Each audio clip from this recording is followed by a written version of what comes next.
English with Nurani. څنګه به انګلیش کې وایو چې خپل حد کې اوسېږه؟ نو وایو به be in your limit.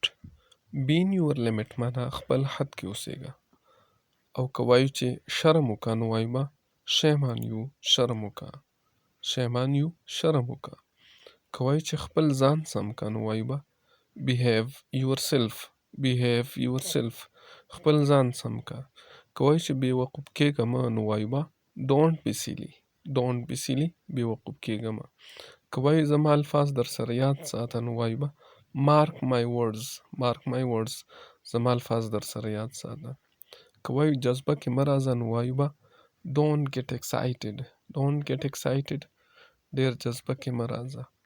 که وایو چې ما مه تنګوه نو وایو به don't bother me، don't bother me، ما مه تنګوه. که وایو چې خبردار اوسه نو وایو به be aware، be aware معنا خبردار اوسه. که وایو چې دا خو ډېر زړه تنګونکی دی نو وایو به it's boring، it's boring، دا ډېر زړه تنګونکی دی.